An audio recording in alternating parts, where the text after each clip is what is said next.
What's going on, everybody? It's your buddy, it's your pal, Spaz Phoenix, the YWC Reality Check, and this is Ask the Phoenix for September 2014. Sinuses are here as usual. It's ridiculous o'clock in the morning on the dot. How have you guys been? There's a couple of people that have actually told me they only watch these videos, which leads me to think, like, before I did these videos, what were you watching me for? Because they're familiar faces. I'm not going to name any names, but yeah. Lots of questions outside the wrestling box in this Q&A, which I like. A lot of questions about my movie collection and my WWE merch collection. So what I've done, there's going to be a little 2-minute bit at the end of this video where basically you're going to see all my movies and all my shirts and hats and whatnot. Now, it's not completely up to date. I've picked up a couple movies since I did this, because I did this about a week ago, because I saw those questions a while ago. I've picked up movies since then, and there's a couple shirts of mine that I just couldn't find. So what I will say is the little bit that you're going to see at the end of this video is most of my merch and most of my movies, if that's, I hope that's, you know, good enough or whatever, because a lot of people asked about my merch and my movies and whatnot. So that's that. And yeah, just thank you to everybody. All the familiar faces have tagged in for this one, even the ones that weren't necessarily participating with the last one and all that sort of thing. I will warn you, and this is ridiculously in advance, whatever, there will not be an Ask the Phoenix in December. So when I do my November Ask the Phoenix, you will have a grand total of 2 months to get all the questions you want in for the January Q&A, which will not only be gigantic, I'm assuming, by the size of what I've got here, but it'll also be the first Q&A as part of the Road Signs series. Yes, spoiler for next year, Road Signs is definitely coming back. So without further ado, and because it's ridiculously warm, thus the drink and such, let's get into the questions. Are you ever going to make t-shirts? Now, I saw this question. This question just came in yesterday when I went all over Facebook and said, what did I say? Basically, the Q&A, I'm going to be taping it tomorrow. You guys, last chance, yada, yada, yada. This is from Laurel Lewis, by the way.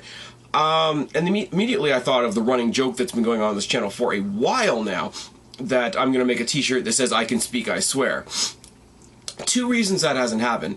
A, as much as that joke has carried, and as much as it's gone in through comments and people like it, and people get it, people like to see me stumble, etc., because I'm funny and I like to have fun with it. I'm not perfect and I can laugh at myself, whatever. A, I'm not really a celebrity. I'm really not. I mean, I have 500 subs on here, which is more than I thought I would get when I started, and I thank each and every one of you and whatnot, and you guys are, not to be cliche, but you guys are the superstars of this channel, because without you guys, I wouldn't have a reason to be doing what I'm doing.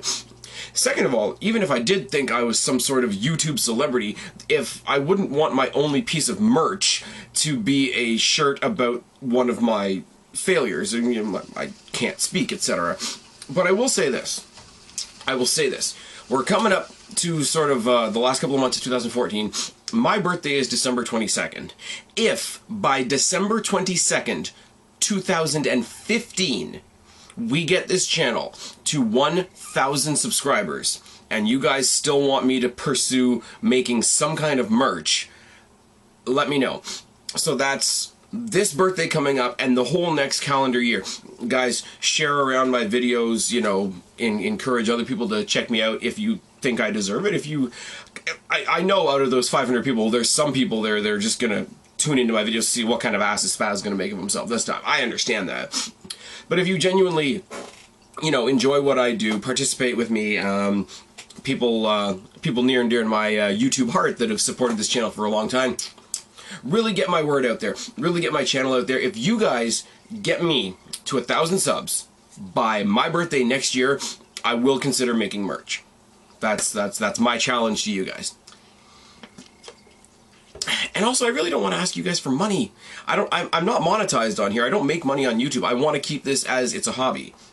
Because as soon as you start making money off of it, then you become somebody like Alex or Mark, and I don't want to do that. Next question is, what would, I can speak, I swear, there it is, the YWC explode with rage and or jizz their pants at the most? I think they would explode with rage if the person to beat the Undertaker's streak had been John Cena. Conversely, I think they would, I absolutely jizz their pants if the match between John Cena and The Undertaker was streak versus career and John Cena legitimately retired. That's the end of that. Laurel Lewis goes on to give me more questions, and he says, your thoughts on The Rock's career? And I was going to give a big long explanation to this one, but really, inside and outside the ring, with the possible exception of Hulk Hogan, the most successful overall celebrity that wrestling has ever created. Period. What's your favorite Stone Cold match you've ever seen? WrestleMania 14 versus Shawn Michaels when he won his title for the first time. Because that's the night he proved me wrong. Up until that point, I was a gigantic Shawn Michaels fan, and being as resistant as I possibly could, I refused to hop on the Stone Cold Steve Austin bandwagon. I was Shawn Michaels, that was my guy. Even when Shawn Michaels fought Bret Hart, you know, my fellow Canadian, I was a Shawn Michaels guy. Austin won me over.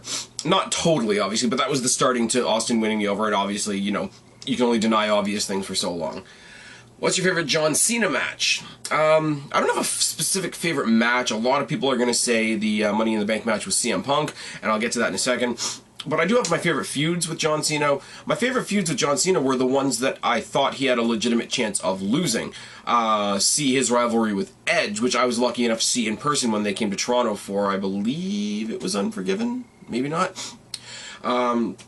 His rivalries back in the day with Randy Orton, when Randy Orton and he were kind of like the Rock and Austin of their generation, where they were almost, at one point, before John Cena fully got that rocket shoved up his ass, these guys were neck and neck, and then obviously he took off after that. But any rivalry that he had, really, where I thought he might lose. Kurt Angle is another prime example. What is your favorite CM Punk match? My favorite CM Punk match is the Royal Rumble, or sorry, not the Royal Rumble, the Money in the Bank match against John Cena where he won the title and left with it. And people that have been watching this channel for a long time are going to know this story inside and out. I like that match, not just because I think it's a great match, not because I'm a huge mark for CM Punk, and not just because John Cena lost. The CM Punk and John Cena rivalry represents us versus the WWE, and we won that night. And anytime they fought after that, it was a continuation of us versus the WWE, and usually us winning. So as far as involvement and whatnot goes, it just is what it is. What's your favorite Daniel Bryan match? The string of matches that he had with Punk before Kane got involved. The 2 out of 3 falls with Sheamus was not too bad. Daniel Bryan, nothing with Kane.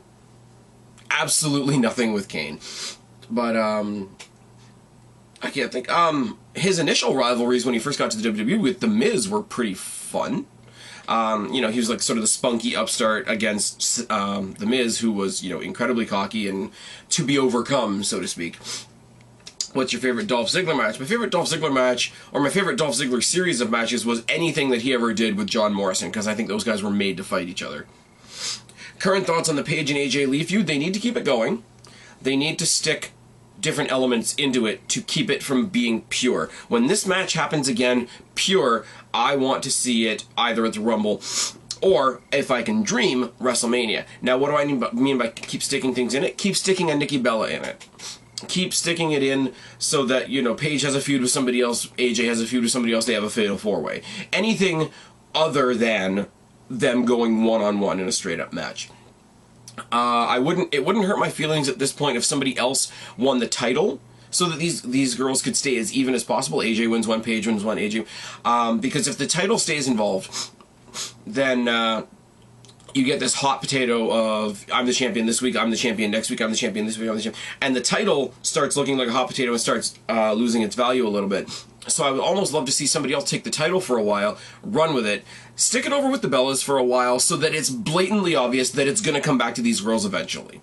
I mean, people aren't going to like that, but because one of them's a Cena and one of them's a Bryan, and they're tied in with the Authority, they're going to be up there in prominent main event spots. So you want to keep the title in a prominent main event spot when the main event feud in the Divas division goes off in this other crazy direction.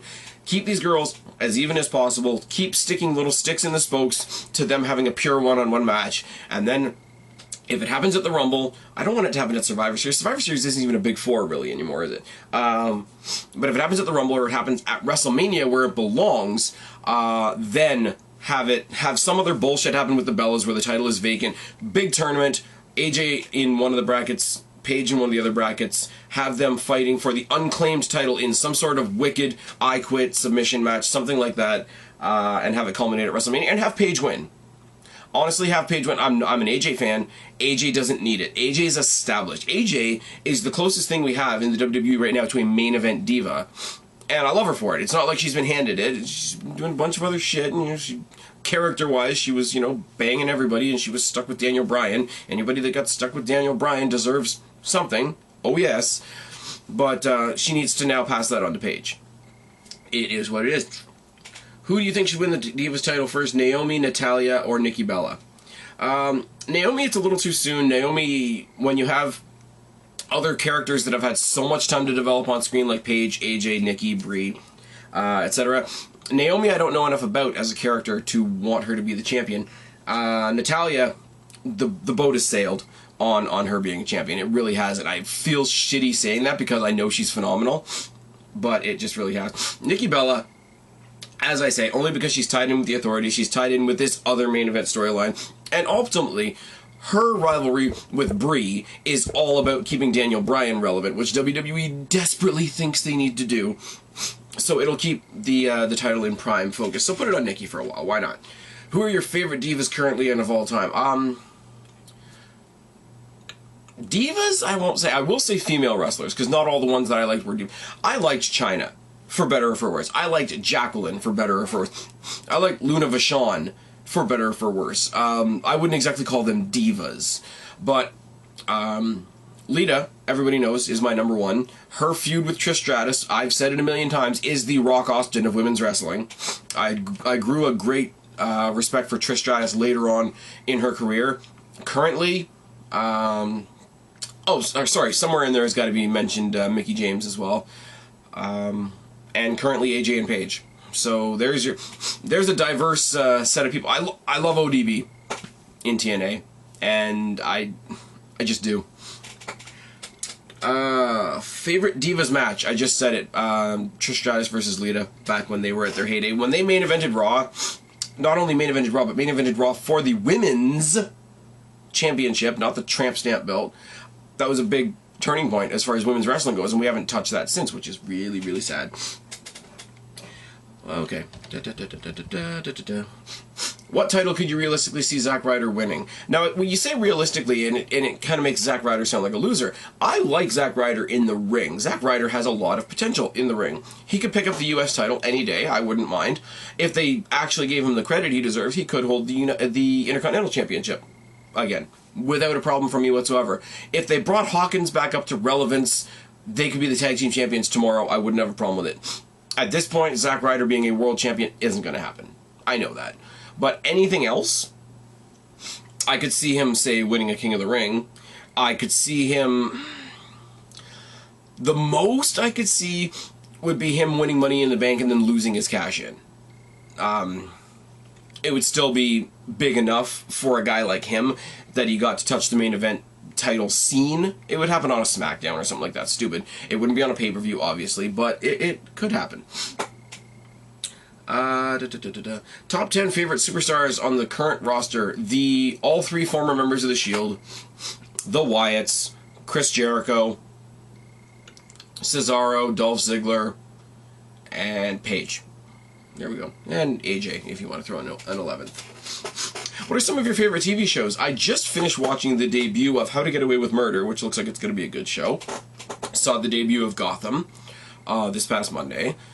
I'm really, really big into The Walking Dead, as some of you know, and actually there's questions coming up later on, and it's coming back in a couple of weeks. I pretty much, now that I have the WWE Network, I watch pretty much all of their weekly wrestling shows. I watch Raw, I watch SmackDown, I watch NXT, I watch Main Event sometimes. The thing is, in Canada, I know you guys in the States get it through your computer, get it through your tablet, get it through your PS3, whatever. In Canada, we got it through Rogers Cable as an actual channel.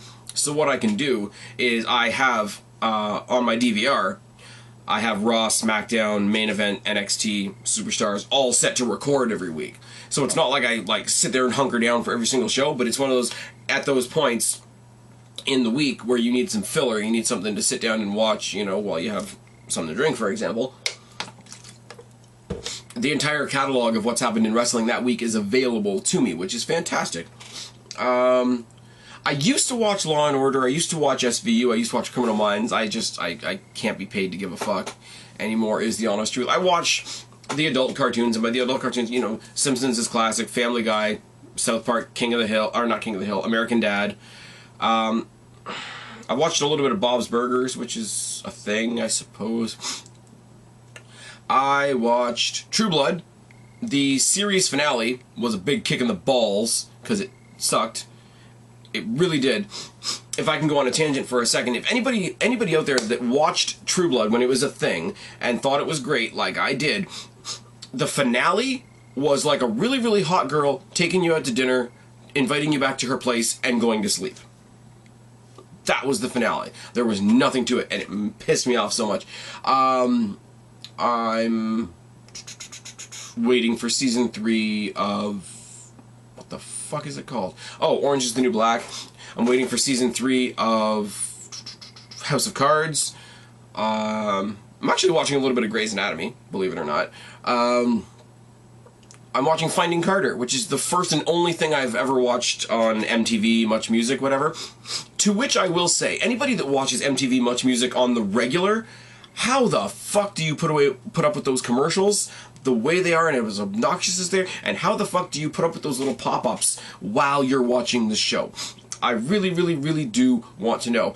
I also, despite the fact that in general I don't like reality TV, I do watch Ink Master. I am watching the current Ink Master Rivals. I watch Tattoo Nightmares and Tattoo Nightmares Miami. What else? What else? Anything else is just filler in what I find, and all the movies that you're going to see later on. Just for fun, who are some of the hottest divas in your opinion? Mickie James, Trish Stratus, Lita, Paige, AJ. Some people say Gail Kim. I just disagree. 100%. Velvet Sky for damn sure. Angelina, if somebody gave her a burger every now and then. Very, very hot divas. Very, very hot. Have you heard that Vince hates NXT? Does that show how out of touch he is? Vince is out of touch, and that's to be expected. He's an old man. So the fact that Vince hates NXT is almost a direct indicator that Triple H is taking it in the right direction, isn't it? If he still liked it, then it would be accepted by a wrestling mentality from 30 years ago, and that's not what you want. A lot of people got all up in arms and, oh, WWE, Vince McMahon doesn't respect the current product, and he doesn't respect the future, and da-da-da-da-da. Okay. No, him saying that he hates something that his own product created, no, it's not good. But it goes along with the fans out there recently. Back in the day, there used to be WWF, WCW, and ECW. ECW being the minor third option, and the two main companies being WWE and... WWF as it was at the time, and WCW. We've kind of got a similar thing too now, where people think it's really, really cool to hate the main companies. And they want that ECW, they want to think that they're different. So whether it's because they want to look different, or whether it's because they're genuinely appreciating NXT, they're treating NXT like that third brand. Oh, WWE's not cool. Oh, TNA's... Okay, first of all, let me say I'm not equating TNA with WWE, but they are, even though they're worlds apart, they are the two most successful companies in wrestling. There's oh, fuck WWE, fuck TNA, I like NXT, which is them almost putting their foot down and refusing to admit that NXT is a WWE product. It's like saying Main Event is better than WWE. It's not. It's like saying Superstars is better than WWE, and it doesn't work. Alex, Preston, it doesn't work. I'm just saying. Moving on. So yes, I have heard the quotes from Vince. His quote about Adrian Neville and Sami Zayn just doing flippy floppy bullshit kind of made me laugh, because it's that ignorant, but at the same time it legit made me laugh. What are your thoughts on Charlotte and Sasha Banks? Charlotte is great, because Charlotte doesn't go out there to be a... Charlotte is a long, leggy, fit, good-looking, blonde woman, and manages to be all of those things without being a Barbie doll, and friggin' wrecks shop in the ring. The only thing I really don't like about her is her Oh, what the hell is it called? They used to call it the Bow Down to the Queen, and I think now they call it something else, like Natural Evolution, or something like that. That rolling front face buster thing. Her finisher is the only thing I don't like about her arsenal, because it looks awkward every single time. Sasha Banks is a female equivalent of all the things that people don't like about The Miz. I don't see any reason to give a lick of a fuck. I like Alexa Bliss. I like Bayley. They're both, they're the lovable, carefree characters and whatnot. The other chick, the Irish chick, whose name I can't think of off the top of my head because I suck like that, is also quite good. And Natalya being down there on NXT is fine. But Sasha Banks, I got nothing. Cheney815, in honor of the Night of Champions pay-per-view, the following 10 questions will be title-related. Oh, by the way, Laurel Lewis, thank you for all of your questions. The following 10 questions will be title-related, says Cheney. What are your top 5 title designs of any belt?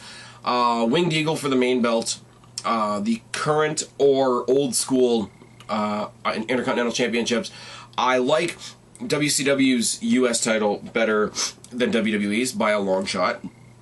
I like NXT and TNA's women's championships. And this is the thing. This is where I get into a lot of hot water again. I really don't have a problem with the quote-unquote penny belts. I think more than anything else the WWE's done in a while, the current tag team championship belts make a lot of sense. What do you have on the front of those belts? You have 2 warriors. If you win tag team championships, what are you? 2 warriors. It makes the most sense. It makes more sense than revamping an old IC design. It makes more sense than basically making a metal flag. It makes more sense than making Brock Lesnar just wear a logo around his waist. It makes more sense than a lot of things, does it not? Do you think The Miz should have won the World Heavyweight Championship prior to it being unified? I do, but I think by process of elimination he has it now, because before it went away, the World Heavyweight Championship was the Intercontinental Championship. I can speak, I swear. Intercontinental Championship moved back to the second place trophy when the World Heavyweight Championship went away. So I do think he should have won it. I think he deserved it. I think he deserved to be recognized as a world champion either way, either with that or with the WWE Championship. But he is solidly solidified as the second place champion in his current feud with Dolph Ziggler, who's also doing quite amazing. If you had to choose between the Hardcore and European Championships, which one would you bring back? Hardcore Championship. Because what is the difference between the European, US, and IC belts? They're all mid-card singles wrestler belts. And one would be enough. If you brought back the European Championship, there would be 3.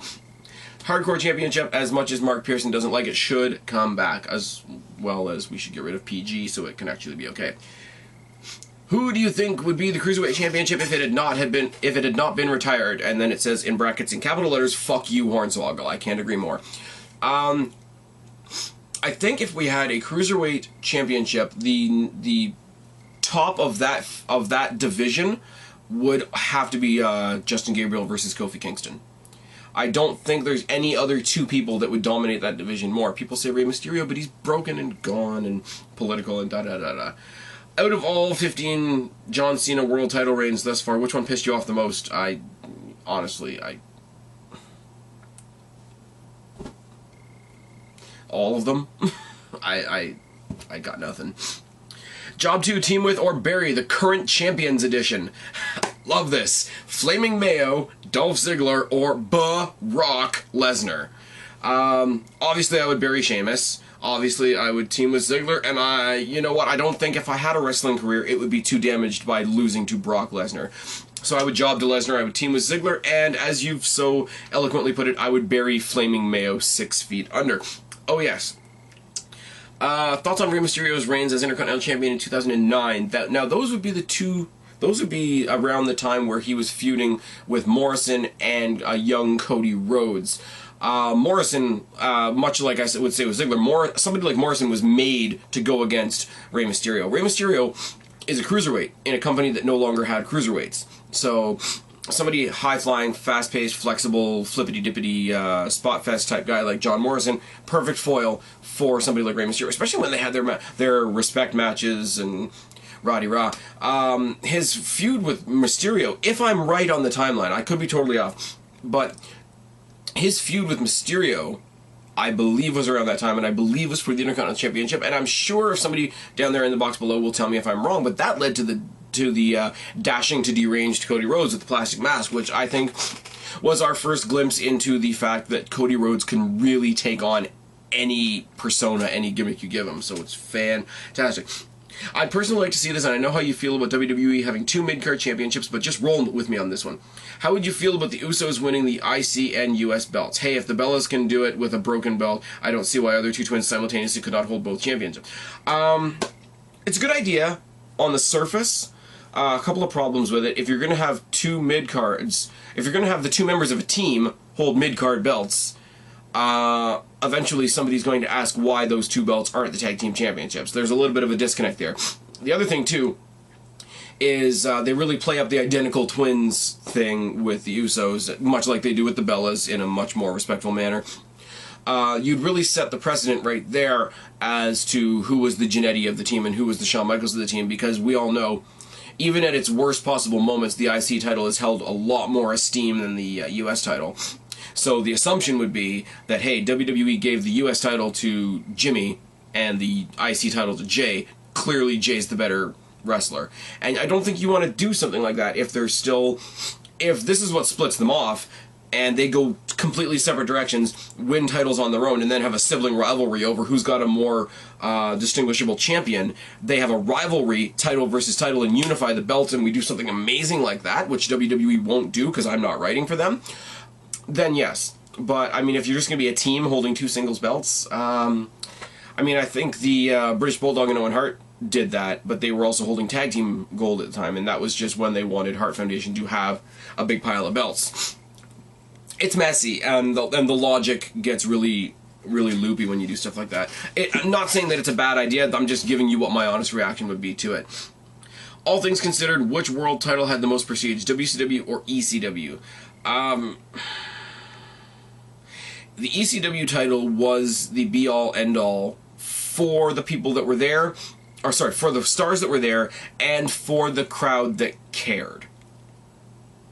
And that's as much as WCW had a larger audience, had more people caring about it, therefore had more people, just by the sheer numbers, had more people caring who carried their belt, and just by that logic alone, it was more prestigious. More people knew about it, more people were aware of it, more people acknowledged it, more people respected it, more people cared who carried it. I have to say WCW. I mean, even when they do stupid things like the finger poke of doom, even when they do stupid things like the cattle prod, and David Arquette being a champion, yes, that was a thing. Unfortunately, despite all those things, I still have to say that WCW... I didn't watch a lot of WCW until its dying days. I didn't watch any ECW until long after it died. But this is my logic, my point of view. Not to say that there weren't great guys in ECW and great guys that came out of ECW, but... And I mean, the WWE-ECW brand and their belt was lower than the US title. It really was, wasn't it? Oh, man, where am I? How many World Championship reigns do you think the following wrestlers will have at the end of their career? Bray Wyatt's an interesting one, because as I've said before, I don't think his character is a character that needs to achieve. I think he needs to, like I said before, the Wyatt family need to get tag team gold. Or even if Rowan and Harper have individual success. I think Bray Wyatt needs to be the guy that sort of shepherds in this successful group. I don't think he necessarily has to carry a belt. I think he will at some point. Probably 1 or 2, maybe 3. Roman Reigns, and in brackets you say get well soon, absolutely, with all the hernia pop stuff and all the medical stuff that he's dealing with, and all the fans out there that don't give him a lick of the respect that he deserves, because he is entertaining in the ring, let's be real. He'll get a bunch. He's the prototypical WWE star. He will get a bunch of title wins. It will happen. Cesaro is another interesting one because I can see him having a lot of short runs. I can see them using him over and over and over again as a transitional champion. Take 2 babyfaces like Roman Reigns and Dean Ambrose. You want to get the title from Reigns to Ambrose. You give it to the heel, let Ambrose destroy him. I don't see him having very many long runs, though. I don't see him having longevity as a champion, but I see him having lots and lots and lots of short runs. Dean Ambrose, if WWE knows what they're doing, will have a long world title run. Maybe more than 1, But if he only gets one, make it long. Kofi Kingston, and in brackets you say LOL, I know, right? Kofi Kingston should never touch a world title. Just saying. Seth Rollins, I like the guy. I really, really do. But I see him being the absolute tip-top of the mid-card and maybe scratching the surface of 1 or 2 world titles. That is, if you get rid of Lesnar and Sheamus and Orton and Kane and Triple H and anybody else like that, and The Rock, and really, really go for that new golden era. No dig at the guy, absolutely. I think he's a fantastic talent. I think his place, I think he'll have a few really, really shining moments in his career, and then he'll have a similar reputation to Christian, except a lot better, whereas he represents the absolute tip-top. He will be the standard bearer of the mid-card. Big E should not hold gold, ever. As usual, thanks for answering all my questions, and take some Benadryl, will you? Thank you. That's how you know people have been watching my videos a long time, when they mock my sinus issues. Fan-friggin-tastic. The Zohan says, it's not a question, but I'd love to see you do a shooting star press onto a flaming table. Well, here's the problem with that. I don't have my coordination at the best of times, and as you guys know, I'm not exactly the smallest guy in the world. I'm not going to get my feet up over my head in any way, shape, or form, especially off a top rope. So me attempting a shooting star press onto a flaming table would be me falling into fire. And as much as there's some people in the YWC that would love to see that, I'm not going to give them the satisfaction, but thank you for that. Michael S., if you could push 5 wrestlers and fire 5 wrestlers from the WWE, who would they be? I would push Ambrose, which they're doing. I would push Rollins more than they are. Ziggler needs to go back to the top, so does The Miz. I never would have put Tyson Kidd on NXT. And fire 5 wrestlers, let's do the typical shit. I would fire Rey Mysterio if he hadn't already quit. Hornswoggle, Great Khali, John Cena, Sheamus. Non-wrestling question, what are your favorite movies of all time? Now, are you guys going to see my movies later on? Whenever somebody asks me, and this is not my answer, so let me be clear on that. Whenever somebody asks me what my favorite movie of all time is, the first 2 movies that come into my head are Fight Club and Fracture. If nobody's seen Fracture, where the heck is it? My movies are right here, so here it is. This is Fracture. It's got Anthony Hopkins in it. If you guys haven't seen it, I'm telling you right now, go see it. It's not big bad explosions and serial killers and da-da-da-da. It's a courtroom thing, and it's a behind the scenes of the courtroom thing, and it's really psychological, and it's really good.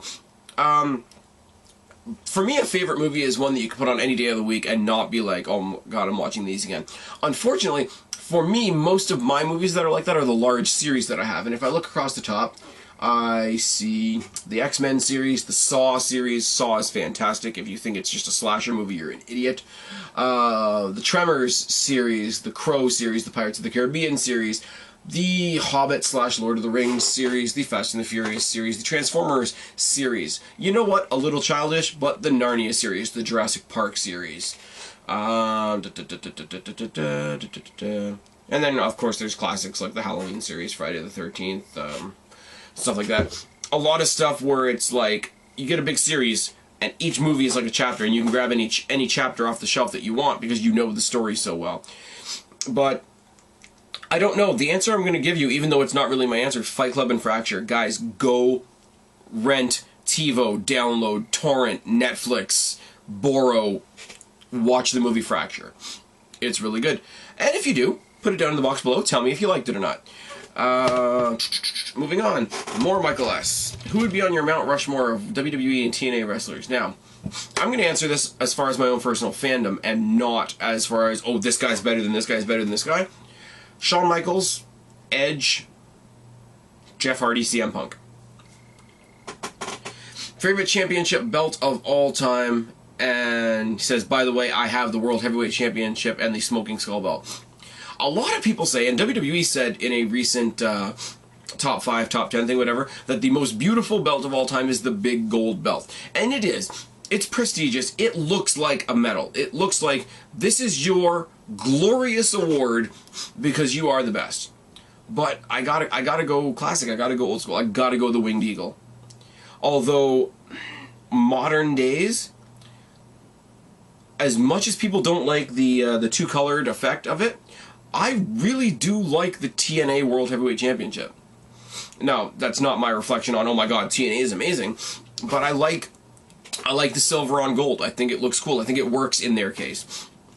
Also, not that I watch ROH, but I've seen I guess it's been announced recently, but I saw a picture recently of the ROH World Heavyweight Championship, and it looks pretty damn badass, too, I gotta say. Oh, man. James Edward Russell, that can't ask me a question if it's not in the form of a paragraph. As you know, Spaz, I'm the president, I am the president of the C Nation, member of the YWC, and Mark Pearson can suck it. Do you think we are seeing a more human side of the John Cena character? I believe his promos are way more serious than they have been. Well, I don't think that's written properly. I believe we are seeing.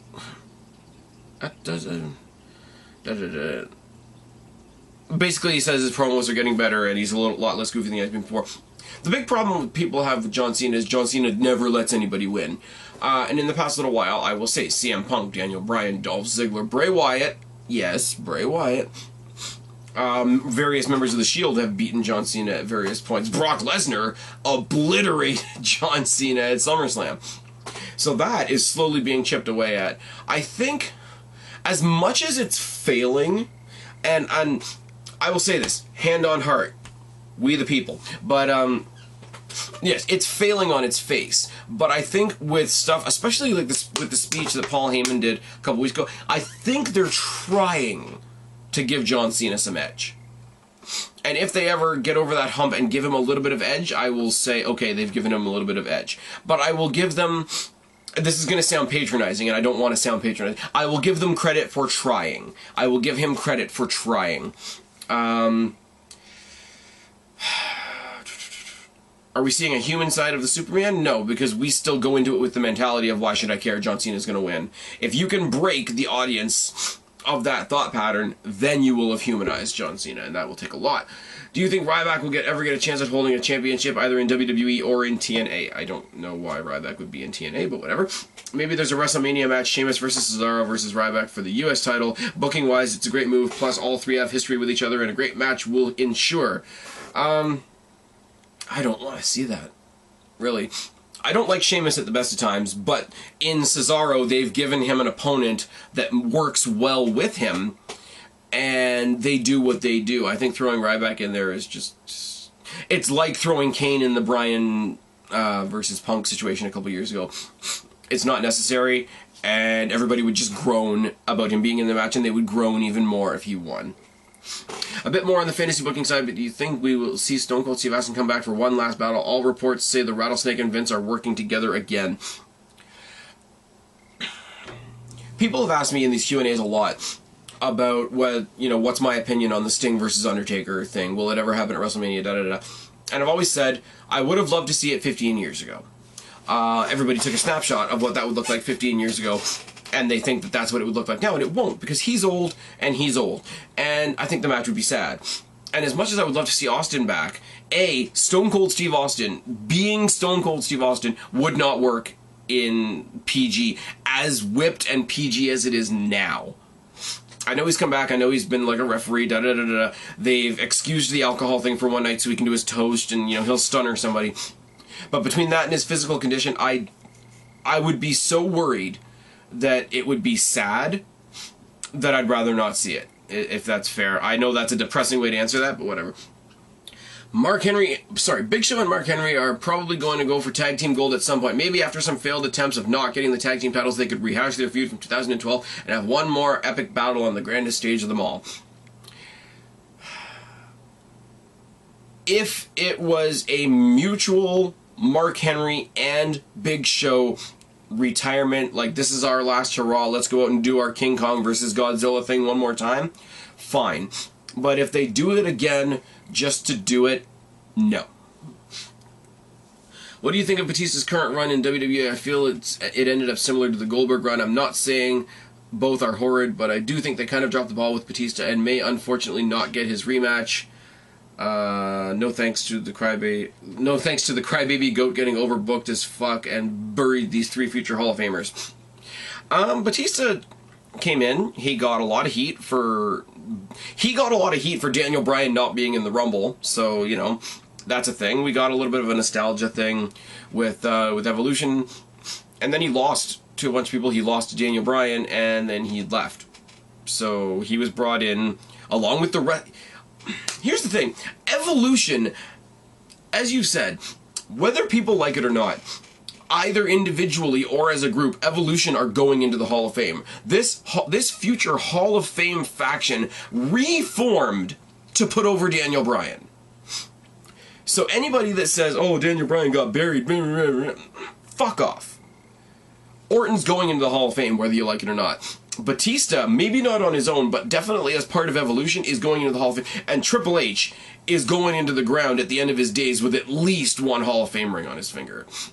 Now, 3 Hall of Famers put over Daniel Bryan. Put over an injured Daniel Bryan that was overbooked as fuck at WrestleMania.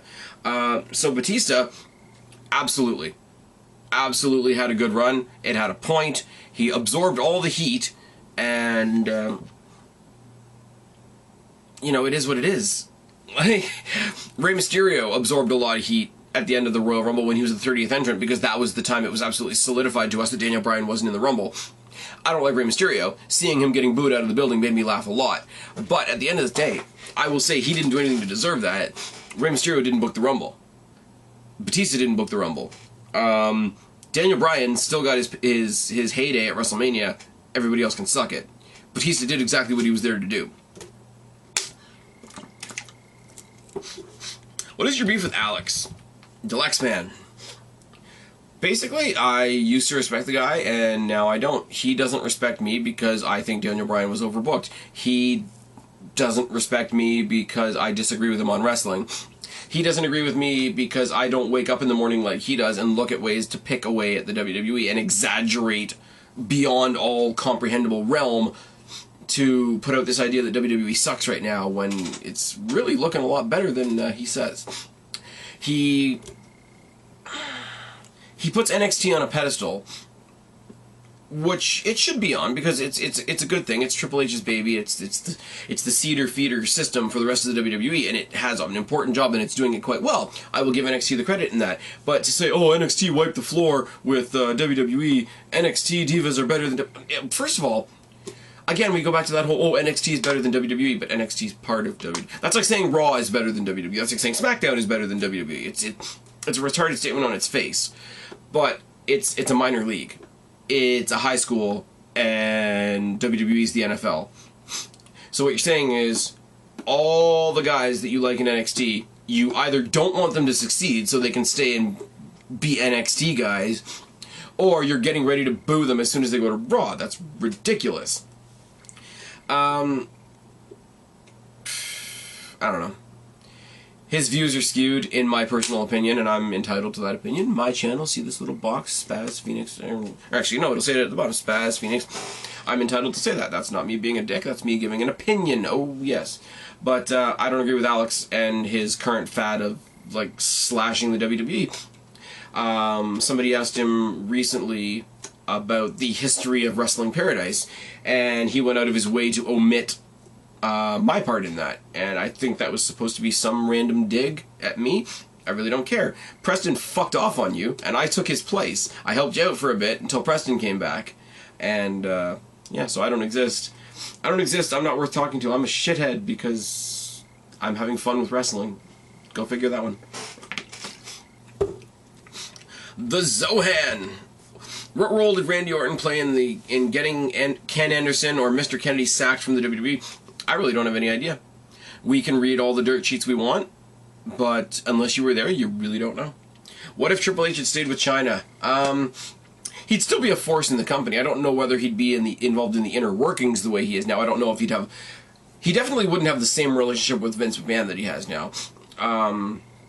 He wouldn't have had that leg in the door. I don't think he would have as much creative control. He wouldn't have had the opportunity to create the training... or the I can speak, I swear. The Performance Center. He wouldn't have had an opportunity to create NXT in the current image that it is right now. And if he had stayed with China, he may or may not have been swept up into her porn scandal and might not be involved in the WWE at all at this point. So it's all quite unfortunate. I miss China. If China came back now, I'd be okay with it. When she was there for a cup of coffee in TNA, I'm like, this is going to be badass. We're going to get China versus Awesome Kong, and like they're going to wreck shop. But it never happened, which is sad. So yeah, I'm not doubting his relationship with Triple H now, but like it was a very good business move on his part to trade up, I guess you could say. What was the prime reason for Mickie James's release from the WWE? I don't know. I haven't even read anything. All I've read is the ridiculous statements or the ridiculous accusations that Vince McMahon fired her saying she was too fat to be a WWE diva. And that's vulgar on its face. And I'm sorry, but you hired Karma at one point who's a lot bigger. Favorite CM Punk match from 2009? I don't know. I'm not good with years. Just saying. What if Marty Jannetty had been the one to turn heel on Shawn Michaels? Shawn Michaels was by far the better character, the better performer. Even if he had turned on Michaels and Michaels had stayed face, in their feud, Michaels would have shone through, and I think he'd still be where he is now. Basically, it would change who tossed who through the window. Would you recruit talent from independents or from minor and major sporting leagues? I would go independents any day of the week, because even if they suck, they know what they're doing. They have a background in wrestling. They have an understanding of the business, even if they can't do it that well. If you grab a football player or a MMA, or maybe not MMA, that's another story, but if you grab a football player or a baseball player or a rugby player or hockey player, whatever, you're teaching them wrestling from the day they walk in the door. So you don't want to be teaching a football player how to be a wrestler. You want to be taking a wrestler and making him a better wrestler. Same problem WWE ran into a couple years ago with hiring supermodel after supermodel after supermodel and thinking that we could teach them how to wrestle later on. There was a joke when the XFL was a thing, and it was advertising the XFL based on the cheerleaders, and it was just a bunch of hot shots of the cheerleaders, and look at all these hot women we have. And the end of the commercial actually said, "Don't worry, we'll teach them how to cheer." It's like, hey guys, you guys are guys. You guys will watch because these women are there, and we'll give them something to do later on. But right now, here's some hot girls. And that's what WWE did. And, you know, there's people that will look just because the girls are hot and whatnot. And if that's what you're watching for, then I can't really tell you what to watch for. But if you're somebody like me who genuinely has a little bit of an appreciation, if not a bigger appreciation than most, for female wrestling, I would rather see Chyna destroy somebody in a match than see some useless fucking tit like Kelly, for example, you know, go and and flip her hair and be an idiot in the ring. I mean, Kelly is the prime example. She was named Diva of the Year. The most impressive thing she did was take a suplex from Beth Phoenix. Now, nobody's going to say Beth Phoenix is the best looking woman in the world. I would love to see Beth Phoenix versus Chyna as far as having a good wrestling match. But, you know, that's just me. What's your opinion on Olympic wrestling? I've watched very little of it. What I have seen, it's kind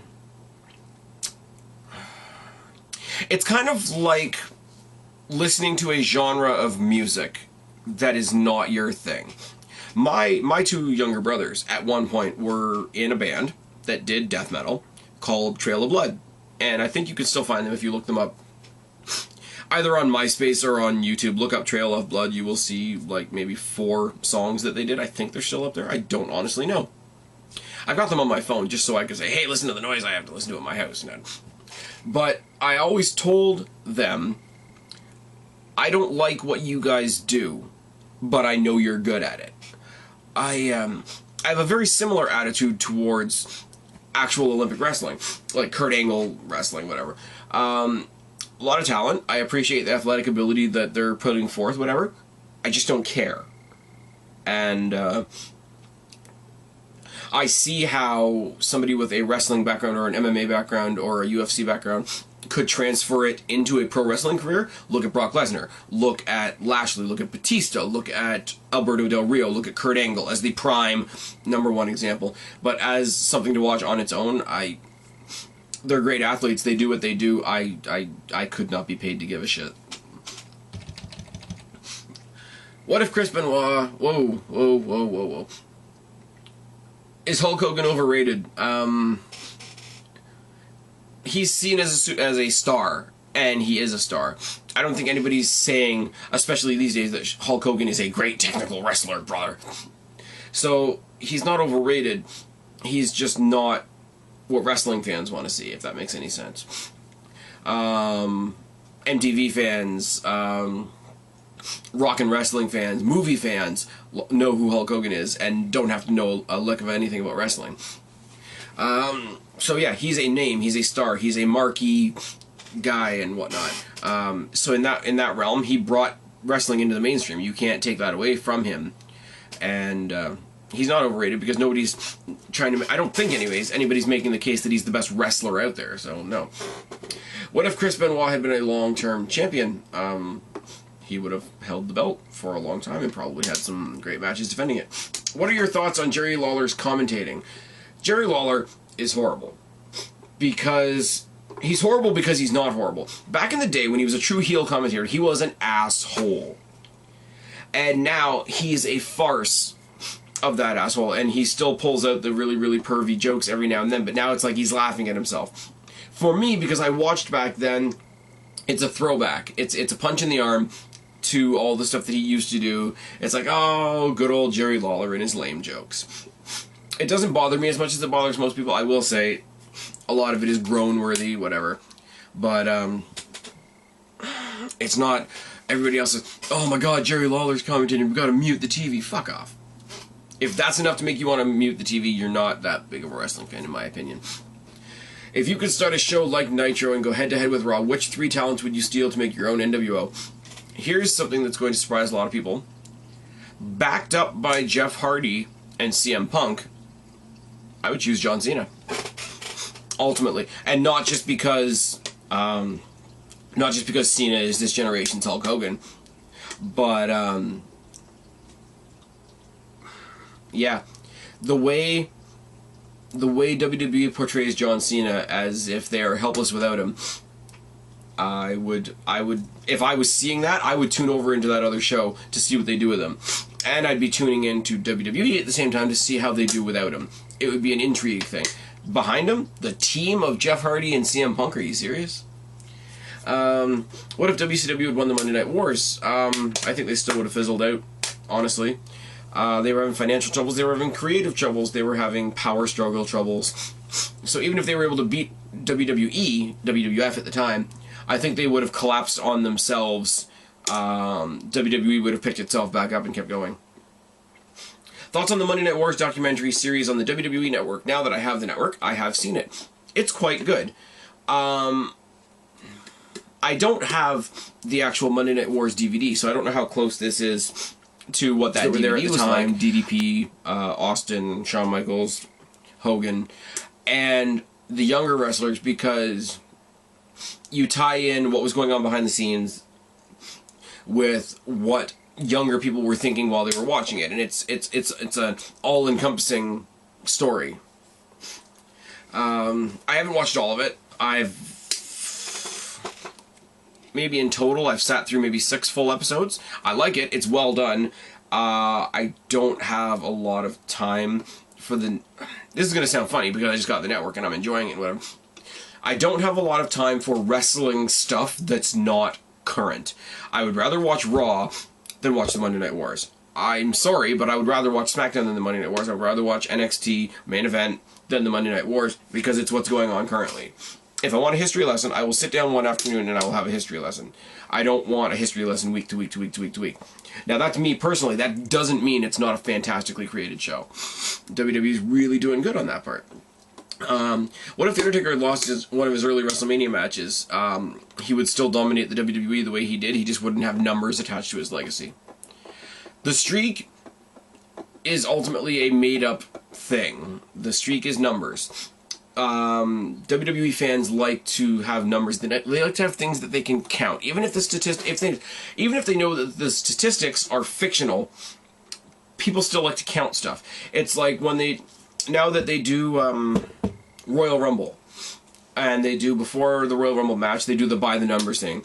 how much weight has ever competed in the ring, how many people have competed in the ring, how many people have sat in seats to watch the Royal Rumble, and it's all really wicked fact. You imagine somebody in the background of WWE that has to actually calculate all those things and find all those obscure numbers, but they're fun, and the numbers are fun, and it's like Goldberg's streak. It's something, you know, you count along with it, and da-da-da-da, and you don't want to see it die, but really, it's like, if The Undertaker, here's where I will say Goldberg is better than The Undertaker. Goldberg was undefeated, period. Undertaker was undefeated once a year, and lost many matches throughout the rest of the year. Well, when he was still wrestling all year. So, I don't know.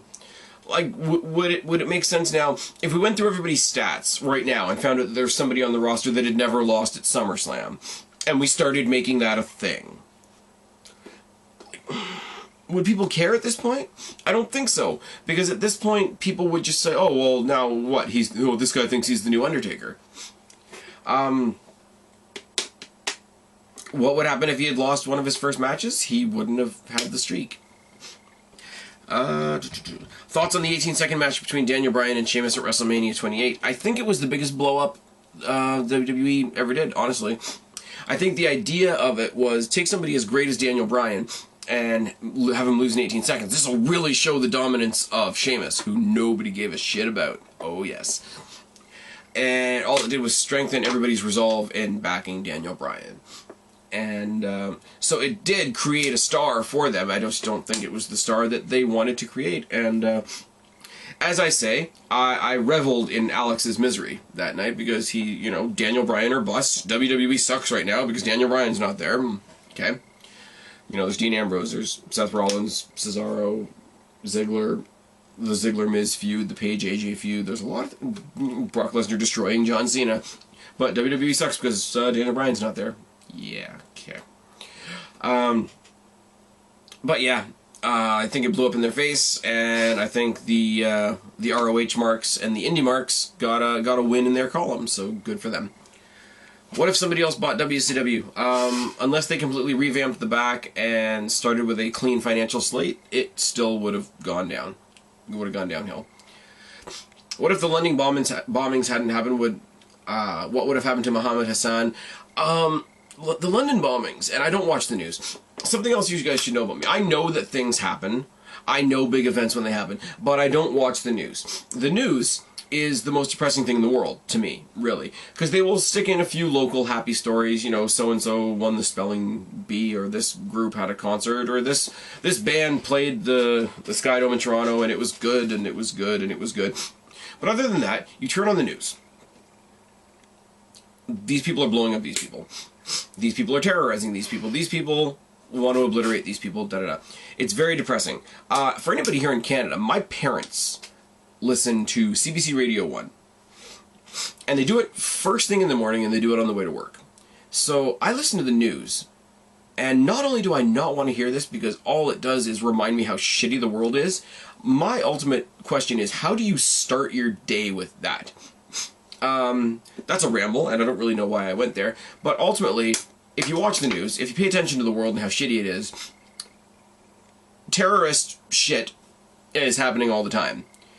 And in WWE's eyes and WWE's fans' eyes, I don't think it was Muhammad Hassan's denomination so much as it was, this is a terrorist character.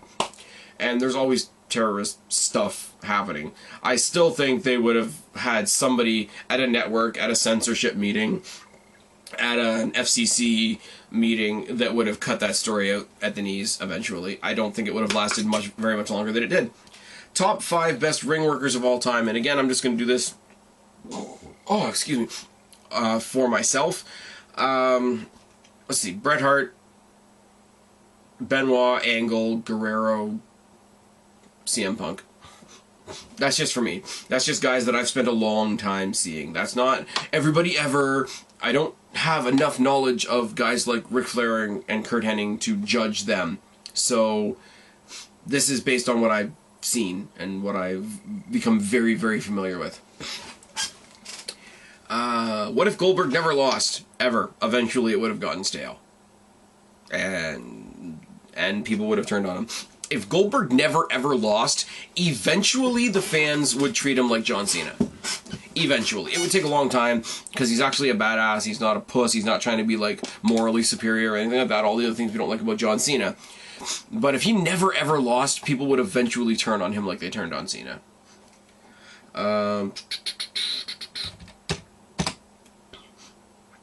Favorite Night of Champions pay-per-view of all time would either be when I'm bad with years, guys. You guys know this. Either when CM Punk fought Triple H, or just because it was so ridiculous, when John Cena and The Rock fought Awesome Truth.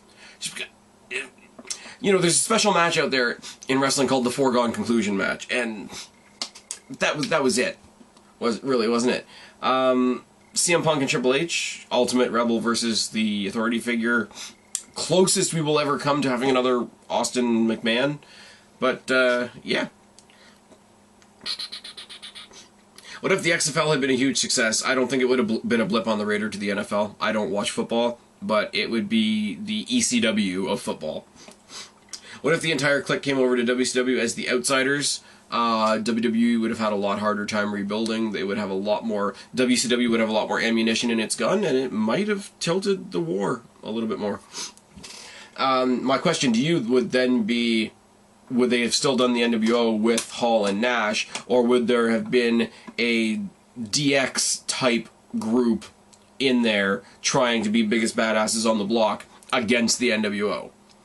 Because if you recall, around that time, when they were doing the big faction thing, and factions were a big thing, WWE had the Boricuas and the DOA and the Nation of Domination and DX, and they had that NWA faction, which was ridiculous, and it was Jeff Jarrett and nobody cared.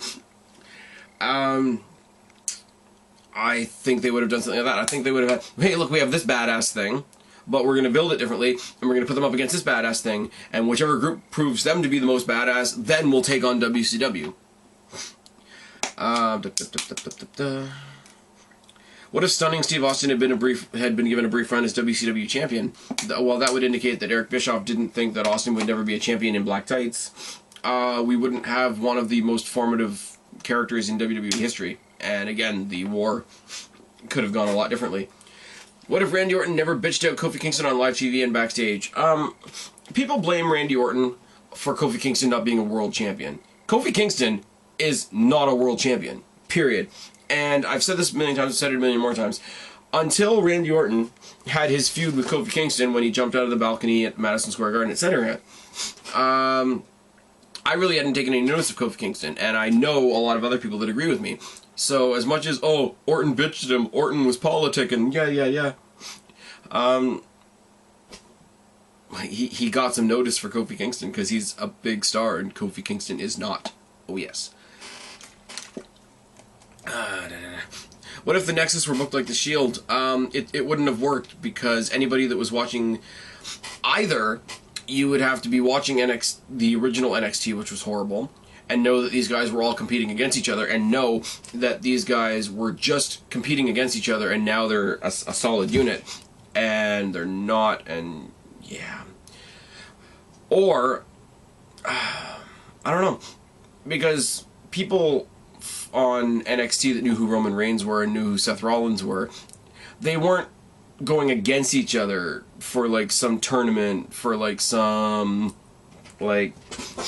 NXT wasn't a reality TV show when the Shield members were coming through NXT. They were just natural talents that were all going to move up eventually. The original NXT, these were like 8 or 10 guys fighting for one contract. So it was... There's a whole lot of logic loops that made Nexus not available to be booked like the Shield. Oh, this one guy won, so he gets a WWE contract, and he brought everybody else with him. And one of them is Skip Sheffield, and one of them is Tarver, and Otunga, and... The Shield came in, a nice, tight, concise, unified unit, if I can be redundant, and kicked ass. The Nexus just looked like a bunch of kids throwing a temper tantrum because they couldn't sit at the grown-ups table. And that's all their introduction to WWE was. And, you know, Daniel Bryan's an idiot and choked out an announcer with a tie, got himself fired, etc. What if Roman Reigns debuted on his own instead of as part of the Shield? He still would have been pushed to the moon because he is built like a WWE superstar is supposed to be built, and he's got connections through The Rock. Holy Christ. What if Austin hadn't gotten injured and wasn't out in late 99, early 2000? It is very possible that Triple H and The Rock wouldn't have been given a chance to shine, or at least not by themselves. It's a good point, and it's a blessing in disguise, because Triple H versus The Rock is one of those long-standing feuds, and people these days, and again, I hate to be critical of wrestling fans, I really do, but as soon as a match happens more than once or twice, they're like, oh my god, we need something new, we need something different, oh my god, we saw the same match twice. Think about it. Hunter Hearst Helmsley fought Rocky Maivia. The Nation fought DX. Triple H and The Rock fought over the Intercontinental Championship, ultimately culminating in a really awesome ladder match. And then they fought multiple times over the main title. This is a rivalry that spanned years, spanned different incarnations, spanned different storylines, spanned different factions, and it still went. Rock versus Triple H was something special. Rock versus Austin was obviously something special too. But you're absolutely right. If Austin had always been there, I think Triple H would have been third wheel on that bicycle, and I don't think... You're right, he wouldn't have had the chance to shine. He might have still made the connections with Stephanie and Vince and been pushed way later down the line, but I don't think he would have. The Rock, the rivalry with The Rock put Triple H on the map in a lot of respects. As well as his rivalries with like people like Mick Foley and Austin and such and such and such. Owen Hart, for example. But yeah, the layout would have been very different. I don't think it would have affected The Rock, because The Rock was going to be what he was. Triple H would have fallen short a little bit. What if WCW did right by Jericho and let him have a match with Goldberg on pay-per-view? Jericho might have re-signed the company and potentially prevented the flood of talent in ECW from 99 and 2000. Now, that flood, I believe, for the most part, was Jericho and the Radicals.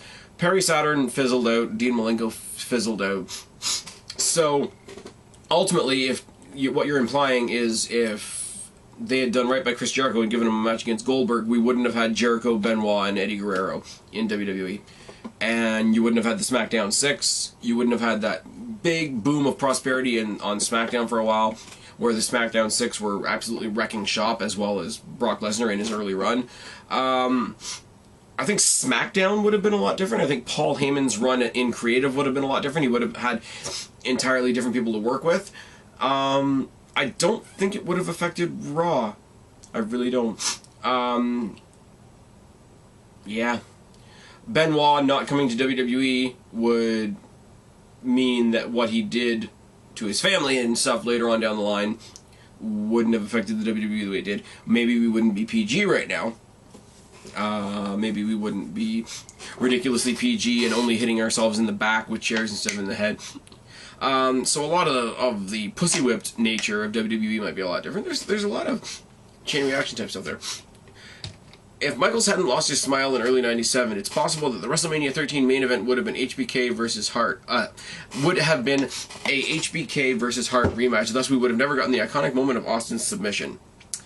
Austin would have made his own awesome moments with other people later on down the line. It is iconic. His submission match with Bret Hart is a classic, and that image of him totally pissing blood down his face and reaching out for the rope and just the way it was shot and everything, it is iconic. You're absolutely right. We wouldn't have had that, but we would have gotten something else from him. Austin is one of those guys that he was what it was. Even if his match wasn't great, it was great because he was great, and I don't know what else you want me to say to that. What if WWE simply let Punk's contract expire quietly in 2011? We would have not have gotten the pipe bomb promo, and it's very possible Punk would now be in TNA. TNA, I want to say that TNA could have used somebody with the momentum of CM Punk to turn them around. I'm really not a fan of of any wrestling company building their entire success on one person, but I think CM Punk in TNA could have really brought them around, because CM Punk was the hot topic at that point. Also, you wouldn't have gotten the Authority versus Rebel storyline. You wouldn't have really flushed out the true extent of CM Punk's promo ability and his character development in that regard. Because up until then, he'd done very character things. He was the nice guy, he was the guy that came out to punk rock, and then he was the guy on the Straight Edge Crusade, and then he had the bullshit remake of the Nexus. This was CM Punk standing out on his own and saying, let me show you what I can do, and let me show you how I'm better than everybody else. that pipe bomb from then on, fantastic. So we would have been denied all that. We would have been denied the great match that he had with John Cena at the Night of... not the Night of Champions. I always forget what pay-per-view it happened at, but it was Money in the Bank. Oh, yes. And it was in Chicago, and we would have been denied great moments like that. We would have been denied Jericho versus Punk at WrestleMania, which was also fantastic. And the Chicago street fight that happened just a month after. What if ECW on TNN has succeeded? Right now, I have to believe, especially based on what we're seeing right now, they would have had some sort of partnership with TNA and New Japan. Because TNA works with Japan and Wrestle One and all those different promotions in Japan. I think ECW would be right there in the thick of that, and I think they would have a very strong partnership. And I think that partnership, or that three-way partnership, if you had TNA in its prime, ECW in its prime, and with the occasional help from the guys in NWGP and Wrestle One over in Japan, I think that, I hate to say the word alliance, but I think that alliance could have eventually become a blip on the radar for WCW, WWE. What if Benoit never went crazy and did you know what? We'd be a lot less PG than we are now, and we'd have a lot more hardcore matches than we do now. Would Vince have stayed blown up if Chris hadn't done what he did? I have the sneaking suspicion that the blown up car thing was gonna be a giant farce. I don't remember who Vince was feuding with at the time. I really don't. All I remember is his car blowing up and me thinking it was really dumb because I knew it was going to be some, I faked my death and I fooled you and I'm going to attack you with something. And all that sort of thing. What if Shawn Michaels never missed the Attitude Era? Shawn Michaels would have overshadowed people. It is what it is. What if DX had actually gotten into the WCW arena during the invasion? It's fun to think what they might have been able to do, but realistically speaking, they would have been escorted by security. They would have been given strict instructions to not let them get near anything important. They might have, like, shot video of them buying food at the concession stands, maybe gotten a few fans inside the building to make fun of WCW like they did on the outside. The world being what it is and you know, security measures being in place. I mean, Ted Turner and Time Warner, they've got money. I'm pretty sure they've got a pretty decent security staff. I don't think it would be anything as fun as we think it was. Thoughts on WWE doing a WCW-themed Hall of Fame ceremony, including those like Sting, Bill Goldberg, the NWO, Stacy Keibler, and Rey Mysterio? Just the names that you've mentioned. Well, WWE now has Sting. They'll just induct him because he has his place in wrestling history. Bill Goldberg has been a WWE person, so they'll just induct him. They won't. I don't think they would go out of their way to make it a WCW induction. Same thing with the NWO, and I mean, if you figure Hulk Hogan and Scott Hall are already in there, I don't think so at this point. Stacy Keibler, I don't think is going in the Hall of Fame. I hate to break it to you. Rey Mysterio, unfortunately, will one day. But I mean, let's think about this. Before Vince bought WCW, WWE ran WCW into the ground constantly. Sometimes it was subtle, sometimes it was right out there. These new wrestlers that we've got today, the Radicals and Jericho, they're from down there, and it's like all that sort of thing. The entire Monday Night Raw, if you ever saw the Monday Night Raw that's simulcast with Nitro the day that Vince bought WCW, all he does the whole show is make fun of the talent, make fun of the company, make fun of the show. He comes out for his simulcast, he starts shouting out names that he could buy if he wanted, and he just puts them all down, and the invasion angle went the way it went, and WCW got destroyed, and then they made a DVD about the death of WCW, which was, another, that's Vince McMahon basically jacking off right there, and then they made another DVD called The Monday Night Wars about them beating WCW, and that's Vince McMahon jacking off, and now they've made it into a TV show, and that's Vince McMahon jacking off, and I don't think they're ever going to give WCW proper credit, even, sorry guys, even when they did, what was that show that they did on YouTube with Road Dogg and Josh Matthews? I don't remember. It was all like old clips, and part of that was WCW sucks, or what did WCW screw up, or something along those lines. I don't think they would do it. I don't think they would present it like that. I think even if they were going to induct old or WCW guys, I don't think they would have an entire year dedicated to the a WCW induction. I just don't think, especially at WrestleMania, it's not going to happen. The Zohan says, I've been watching wrestling since 2011 on the Raw Roulette pipe bomb that CM Punk cut, and I've been a wrestling fan from that point on, but looking back, I've realized I've missed out on so much good wrestling, with people like Preston saying that the Attitude Era was the best time ever, and good mic work saying that he was at a perfect age for everything WWE put out. Example, Kid for Rock and the Kid for the Rock and Wrestling era, teen to young adult for the Attitude Era, and an adult for the family PG crap. I would like to know, am I growing up in the worst time in wrestling? That's a hard question, because every era, no matter what era you said was the best, whether it was the Hogan era, the Ruthless Aggression era, the Attitude Era, the Post-Attitude Era, the PG era, the Reality era, the Golden era, don't be fooled. Every era had its faults. Every era. Like Mae Young giving birth to a hand, and Big Boss Man stealing Big Show's dad's coffin, Katie Vick, CM Punk bathing in in Paul Bearer's ashes, Triple H making a YouTube show where he created Mark the Smart Mark. Everything has its bad shit. I think now, with the advent of the internet and the advent of the YWC and the IWC in general, we all like to think that we're smarter than we are, and we all like to think that in order to sound smart, we need to find something wrong with something. We all think that if we put up a video saying, hey, this show was really good, that we haven't dug deep enough. You haven't dug deep enough if you haven't found something to complain about. So people are more vocal about the things that are bad. If the only thing bad on Raw was that there was a bunny in a match, laugh it off, go fuck your girlfriend, go grab a drink, go smoke a joint, go take a walk around the block, and enjoy the other, 2 hours and 55 minutes of good show. I don't think you're living in a worse time in wrestling. I think you're living in a time where the ratings are down because people watch it on other things. People don't mind missing Raw because they know they can look it up on YouTube, or they can torrent it, or they can TiVo it, or they can catch the reruns on the next day. For example, I know that if I miss Raw at 8, I know it's on again at midnight. I know it's on again the next day at 4 in the afternoon. But the ratings only count from the live showing. There's a lot of elements that contribute to this era looking like it's the worst era ever, and looking like people don't give a shit, and looking like people aren't impressed. I think as wrestling as a whole has just moved into a different era, wrestling fans have moved into the critical era. I think that's the main problem we have right now.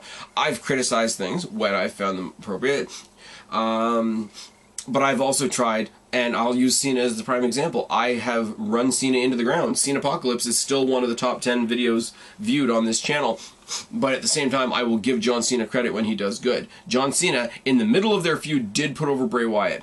John Cena, in the ladder match, did put over Dolph Ziggler. In many matches, he put over CM Punk. At SummerSlam, he put over Daniel Bryan. He let himself get obliterated by Brock Lesnar. And, and now he's going to do some stuff with Ambrose and Rollins, and people are crying about that, like Alex. Anyways, but, yeah, when you talk to people and you think that this is the worst period in wrestling, it's just because they're refusing to see that there's good there, like any other era. Abel Herrera says, I haven't done this in a while, so I'm going to overcompensate. Here are some Walking Dead questions. Fan-fucking-tastic. I just need to say, because Abel not only follows my wrestling groups, but follows my Walking Dead groups as well, just picked up Season 4 of Walking Dead, which, unbeknownst to me, came with this. This monstrosity is the casing of Walking Dead Season 4. This thing. What do I do with this? This is huge and ridiculous. It's fantastic. It's kind of like me, huge and ridiculous.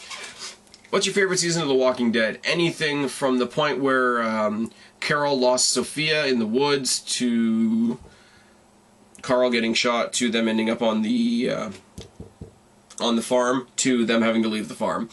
That was the prime time for character development in the initial group.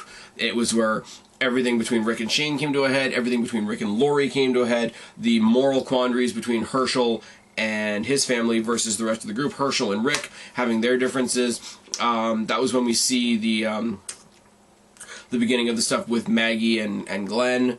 That was where Carl went from being an annoying kid to actually being somewhat useful. You know, it only took him getting shot. But that time frame, from the time that they lost Sophia to the time that they left the farm, especially, I will say, the most well-made scene, for anybody that doesn't watch Walking Dead, I'm really sorry for this, but Abel, I'm assuming you do, and I'm assuming because you catch up with us and you're ready to go in a couple weeks when the new season starts. When Herschel is trying to teach Rick how to wrangle the walkers and bring them to the barn, and Shane loses his shit and starts yelling at Herschel and saying, you know, these are not people, these are not your family, they're dead. He starts shooting them, and he starts shooting them as they come out of the barn, one after one after one after one. If I keep shooting them, why aren't they dead? Why aren't they? And the whole group is there, the whole group is watching it. Herschel's watching his already dead family get mowed down, to the point where Sophia comes out of the barn and Rick has to put a bullet in her brain, and it's just devastating, and that's the end of the episode. That whole scene, from the time that Shane busts that lock off that barn to the time that they put down Sophia, is the best done scene I've seen in a TV show in a long time. Who's your favorite character on The Walking Dead? Daryl. Daryl and Maggie. What character's death hit you the hardest? The hardest? A lot of people would want me to say Herschel, but I'm going to say Dale. Only because right before his death, he was fighting with every breath he had for that group to not kill the kid from the other group that had the big fucked up leg and whatever. He was fighting for every last breath, not only for them to spare that kid, but because sparing that kid meant that they could hold on to some semblance of their humanity in a time, obviously, where that's not the prime concern. So, and to have that last-ditch effort on his part in that big argument at the end of that episode end with him getting his insides ate out, it was heartbreaking. As far as TV goes, it was heartbreaking. How do you think the whole series will come to an end? Either they'll dwindle down until there's absolutely nothing left and the zombies will completely take over, or the goofy guy the goofy guy that's hanging out with the military guy, I can't think of their name, I think one of them's name is actually Seamus, ironically, but he says he's got a cure, so either they're either going to cure the people that they have left alive on the earth, or it's kind of a simple answer, really. Either the zombies are going to take over or they're going to find a cure. That's really the only two ways it can go. Or people are just going to kill themselves. And yeah. Which main characters do you think will die in the upcoming season? Any of the fringe that is in addition to the initial cast. When they closed Woodbury and they brought all the Woodbury people into the prison, you knew here's a big slew of disposable characters. And it's like, okay, when the zombies attack and we need to make it look really, really deadly, look at all these people that they're killing. We have all these people that nobody really cares about, but they can pile up as dead bodies, as victims of the zombies, to make the scene look more effective. The military dude can die. The girl that's with them will probably die. The guy that's got the cure will probably like lumber along like a goof and stick around for a while. I really, really, really have a feeling that Rick is going to end up shooting Carol. Because Carol has Judith, and Rick knows how unstable Carol is, and give me my daughter, and all that sort of... I mean, the entire idea that anybody at this point is surviving with a crying baby in the zombie apocalypse is kind of ridiculous, but that is something else for another time. Little spoiler, I have a friend of mine who has been watching Walking Dead with me every Sunday, along with his girlfriend, since Season 1. We are planning on doing a very small episode review type thing on this channel. Much like Talking Dead, but we're not as annoying as Chris Hardwick, I hope, because Chris Hardwick is kind of fucking useless. But if we can get that up and off the ground, it will be coming very soon, in 2 weeks, actually, I believe. Now on to the wrestling questions. If Daniel Bryan returns in January, how would you book his road to WrestleMania? Here's my smart-ass answer. You're assuming that I want Daniel Bryan at WrestleMania. Yeah. Book him in a feud with Bo Dallas. Why not? How would you book Dean Ambrose return? Pretty much exactly the way that they did it at Night of Champions, is just have him run in on the feud between him and Reigns.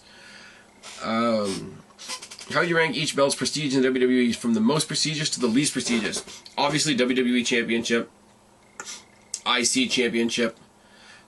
Diva and Tag are kind of tied at this point, because we have a really good tag team feud going on right now and a really good Divas feud going on right now. U.S. titles at the bottom. I would almost say that U.S. title falls underneath the NXT titles at this point, and obviously they go, you know, NXT Tag, NXT Women's. It just is what it is. And yeah, I'm fine. I'm going to say it right now. U.S. titles below all of those.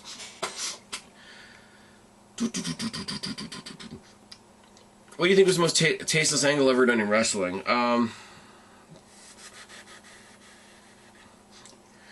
A lot of people say the CM Punk thing with Paul Bearer was really, really tasteless, but it served a point.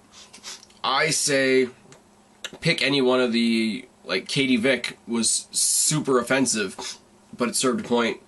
I would have to go for something like maybe Mae Young giving birth to a hand. The Lita miscarriage angle with Kane was really roughly put together and didn't really give us any good TV. It gave us the Snitsky "it's not my fault" thing, and that's about it. Sorry, I keep going the thing because I want to look here and I want to look here and I'm distracted and there's lots of bright things, and you know, why do you guys watch my videos? Just saying. What are some of the things you prefer from this current era over the Attitude Era? We're slowly but surely relying on a less, you know, big guys are better guys things. They're not trying to go too far out of the depth. Like, we're not getting the things like the Lion's Den match and the Brawl for All and whatever the hell that Bret Hart match was with the ring with no ropes. I think it was like, they called it the Dungeon match, I think. The Empty Arena match was good as a one-off, but if they tried to do that again, it would get a bit weird. What do you think of the Ultimate X and the King of the Mountain match? The King of the Mountain match is overbooked to hell, and there's too many rules and there's too many variables, and it's just...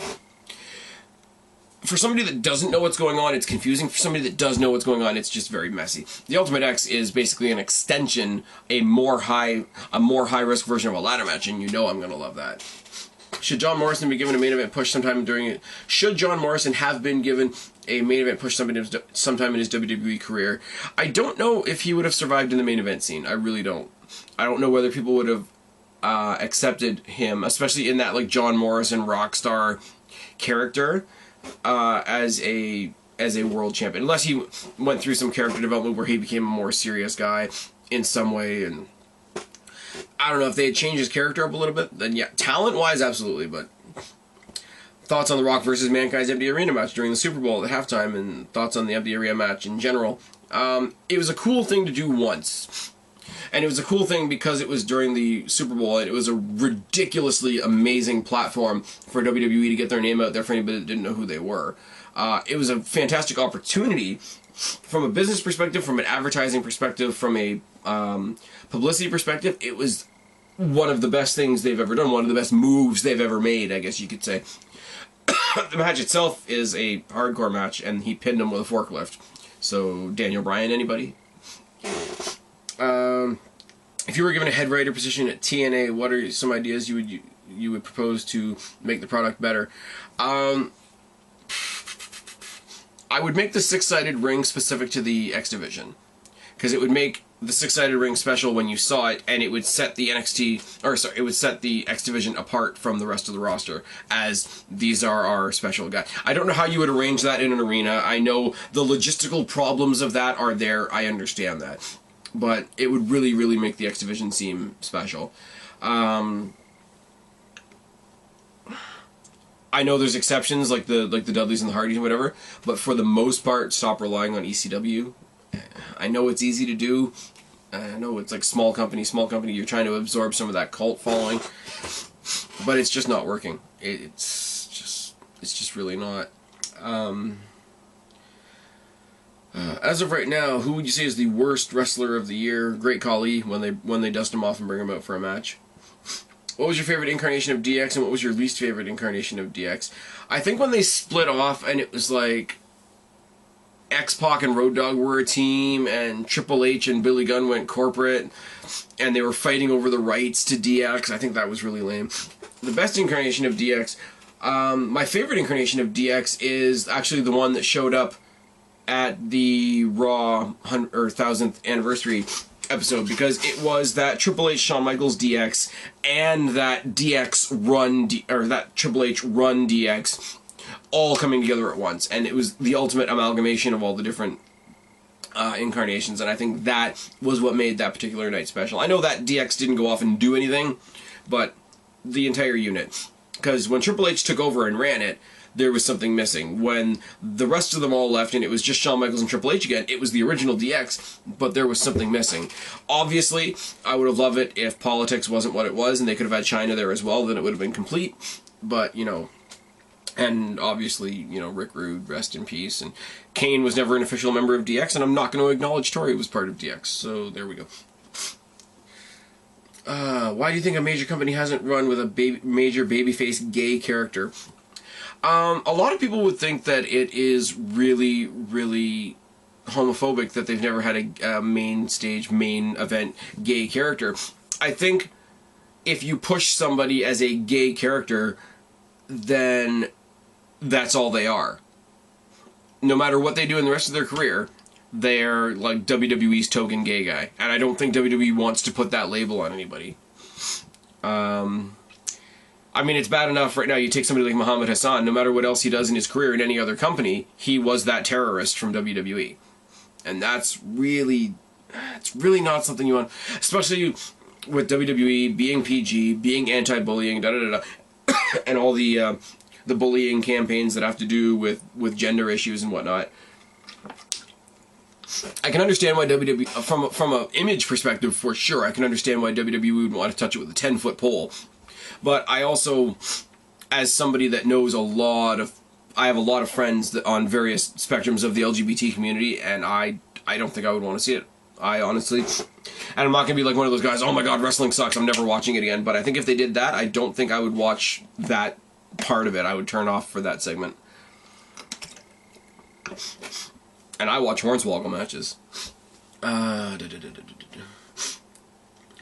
Who had a better transformation in 2011, Mark Henry or Bully Ray? Bully Ray by a long shot. Mark Henry just keeps getting better, working on his skills, working on his personality, working on his persona, working on his in-ring ability. So it's a gradual, just general improvement. Bully Ray broke from his shell, which was basically tag team wrestling, character development up the wazoo, went into intensive, like, re-body imaging, whatever you want to call it, lost a shit ton of weight, got ridiculously better in the ring, pushed himself to be a main event superstar, a believable granted, it's in TNA, but still pushed himself to be a believable main event superstar. Mark Henry, even when he had the World Heavyweight Championship, was not a believable main eventer to me. I was saying, for the longest time, bring Bully Ray back to WWE and let him go, let him go up against John Cena. I wouldn't say that about Mark Henry, even when Mark Henry was facing John Cena, so it's like, it's one of those. Bully Ray by a long shot. Who had more charisma, Eddie Guerrero or Shawn Michaels?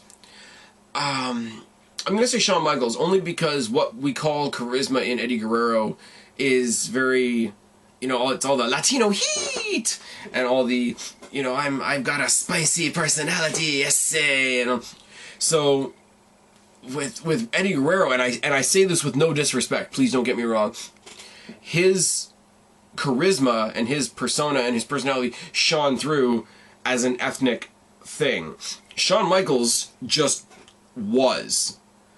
And so I'm saying Shawn Michaels, but only by like this much. Only by this much. And I think a rivalry between Shawn Michaels and Eddie Guerrero would have been fantastic. Just putting that one out there as well. Okay. What's your favorite swerve? The very beginning of the Hardys feud. Like Matt Hardy versus Jeff Hardy.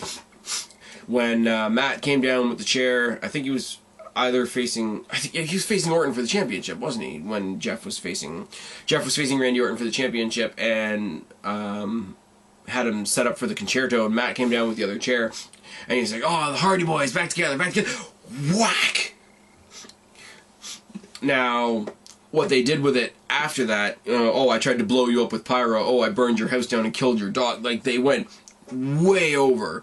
But just that 1 second, like, where you went from, oh, this is a match, oh, the Hardy Boys are back together, oh, he just smoked him with a chair, like, all those three things in succession in the span of, what, 20 seconds or so? Great swerve. Great swerve also led to something I'd wanted to see for a long time, so that's always good. What are your thoughts on 5-star ratings, as in rating matches with stars? I don't use ratings as much as I can. I will use the phrase, if I think a match is really good, I will use the phrase 5-star classic, but I will not, I don't think I rate matches because I don't have a scale, really. My only scale is, did I enjoy the match or not? And I would much rather say, I enjoyed the match because of this, or I enjoyed the match, but this was weird, or I didn't enjoy the match because of this, or I didn't enjoy the match, but hey, this part was good. The match sucked, but the story's going well. The story sucks, but the match really sucked me in. I would rather explain what I thought about you in the match than just put a stamp on it, because I don't think that's very interactive, and I don't think that's very in-depth, and I think star ratings are a really lazy way to do things most of the time. Now, I'm sure somebody's going to go through my videos and find where I've star rated something, whatever, but as a general rule, I don't think they're much of anything. What was the best thing about WWE's version of ECW? That it ended. Really, honestly, when they created ECW, when they created, like, what I always refer to as WWECW, it was basically, the idea basically was to be NXT. So just be NXT. I don't know why. I don't know why they tried to call it ECW. And Paul Heyman, I got the documentary. Hello, ladies and gentlemen, my name is Paul Heyman. And when it gets to the point where they're talking about the WWE's ECW, Paul Heyman just looks like he's gonna cry or be sick, or both. And I don't blame him, because they killed, his creation died, and WWE basically dug it up and pissed on the corpse, was what they did. And that's really, really sad. Among other, it's vulgar and it's sad, and the fact that he was actually involved in it, and sometimes you really just don't want to be Paul Heyman. But it was crap. It was straight crap. And they were like, oh, there's gonna be a third brand.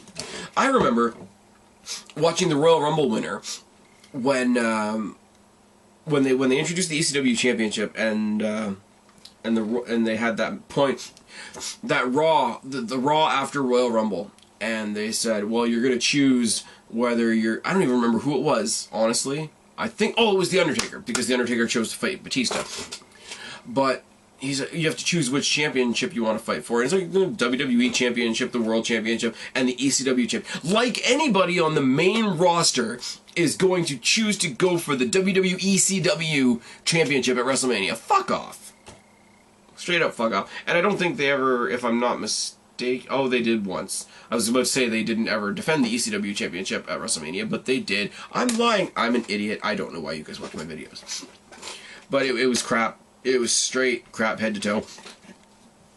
I think, honestly, CM Punk is the only success story to come out of that. I also like the punky Shannon Moore that we had in ECW, but then he went off to be punky Shannon Moore in TNA and team up with Jesse Neal and come up with Inc., which was actually a really fun tag team, which isn't around anymore, which sucks. So this is going down a really bummer path. ECW in WWE, just garbage. How do you feel about Jack Swagger's face turn thus far? I think it works. I think we're going to get to a point where Zeb Coulter's going to seem out of place, because having a manager like Zeb Coulter doesn't suit a babyface, but without Zeb Coulter, nobody really gives a shit about Jack Swagger. So, yeah. Jack Swagger versus Bo Dallas is kind of chugging along. Jack Swagger versus Rusev was really enjoyable, because I think both of the guys really needed it at the time. And I think the when he was a heel, and people were enjoying him as a heel, and they were doing the whole "we the people" thing as kind of a way to like do his gimmick and say, yeah, we're actually appreciating this heel run. And I think WWE took that and made him into a face. I don't know whether that was a good move or not, because the whole "we the people," you know, super American, we're going to judge everybody else thing only works if the other guy you're going up against is also bashing America, because then you're a good guy by default. I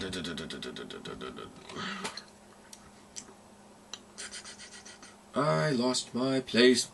What's your favorite Mick Foley promo? When Orton was in the throes of his Legend Killer gimmick, and he had just spat in Mick Foley's face, and Cactus Jack was getting ready for a match with him. There's a promo, and you can just literally look up Cactus Jack rocking chair promo, and he's talking really quietly, and he's just sitting there and he's rocking, and he's talking about Barbie, his baseball bat, and how he's scared of what he's going to do to Randy Orton, and it's really creepy. It's one of those ones, you know, I'm as jaded a wrestling fan as some of you guys out there are sometimes with some of the stuff that we get, and it does happen, whatever.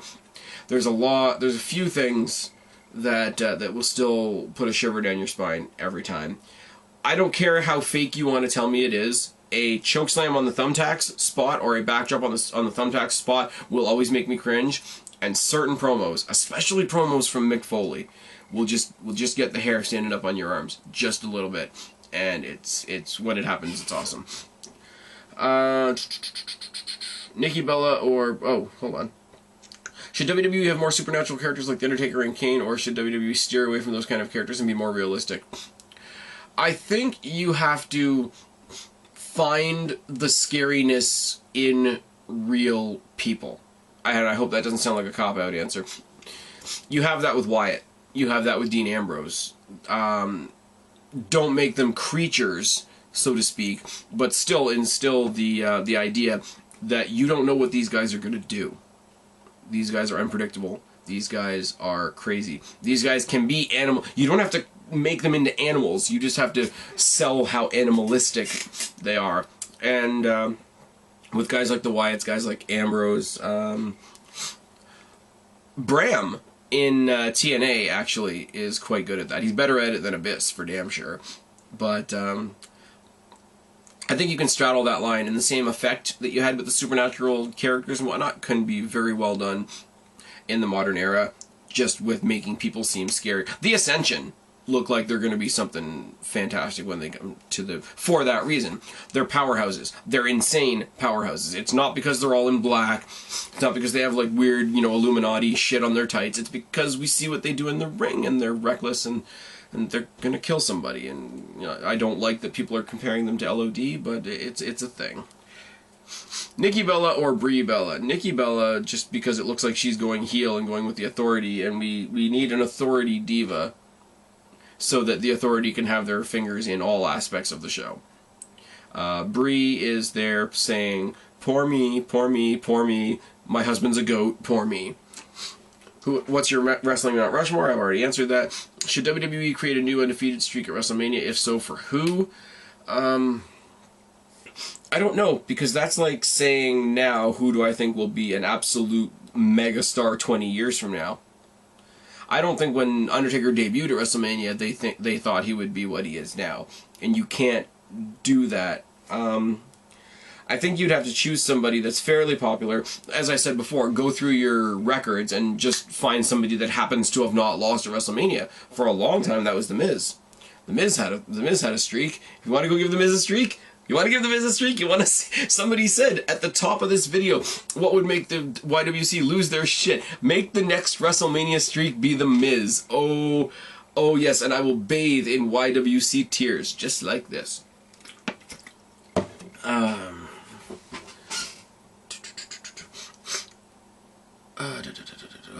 Why do I keep constantly losing my voice? How do you... Whoa.